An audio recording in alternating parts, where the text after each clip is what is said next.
Eden gardens গ্যালারির উত্তেজনা যেন ম্যাচ শুরুর আগেই ছড়িয়ে পড়েছে। ভারতীয় ক্রিকেট দলের নতুন বছরের প্রথম হোম সিরিজ ঘিরে শুরু হয়েছে জল্পনা কল্পনা। বিরাট কোহলি কি এবার ঘুরে দাঁড়াবেন ইংল্যান্ডের বিপক্ষে? মাঠের লড়াই শুরুর আগে আলোচনার দাপট দেখাচ্ছে এই প্রশ্ন। সদ্য অস্ট্রেলিয়া সফর শেষে ফিরে আসা বিরাটকে নিয়ে আলোচনা চরমে। অস্ট্রেলিয়ার 5 টেস্টে সেঞ্চুরি করেছিলেন বিরাট। সেই ইনিংস যেন এক মুহূর্তের আশার আলো, কিন্তু এর পরের টেস্টগুলোতে তার ব্যাট যেন নীরব ছিল।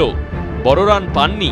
প্রাক্তন অধিনায়ক সৌরভ গঙ্গোপাধ্যায় মনে করছেন বিরাটের পারফরমেন্সের এই ওঠানামা তার নামের সঙ্গে মানানসই নয়। ইডেনে এক টকশোতে সৌরভ বলেন, অস্ট্রেলিয়ার মাটিতে বিরাটকে দেখে আমি অবাক হয়েছি। পার্থের সেঞ্চুরির পরও যেভাবে ব্যর্থ হলো সেটা হতাশাজনক। অস্ট্রেলিয়ায় যে ওকে টার্গেট করা হবে সেটা জানা কথা, কিন্তু এমন একজন বড় ব্যাটার থেকে আমরা ধারাবাহিক পারফরমেন্সই আশা করি। আগামী মাসেই ইংল্যান্ডের পরীক্ষা। চ্যাম্পিয়ন্স ট্রফির প্রস্তুতি হিসেবে 3 ম্যাচের ওয়ানডে সিরিজ। এই সিরিজ নিয়ে যথেষ্ট প্রত্যাশা রয়েছে সৌরভের।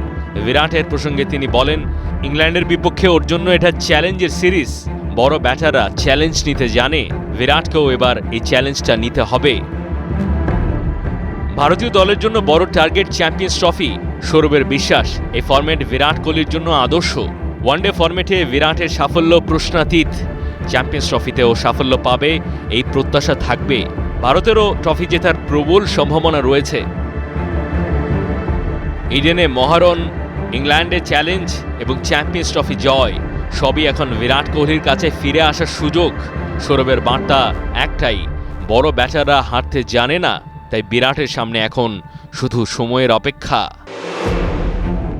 মাহদি হাসান, ৭১।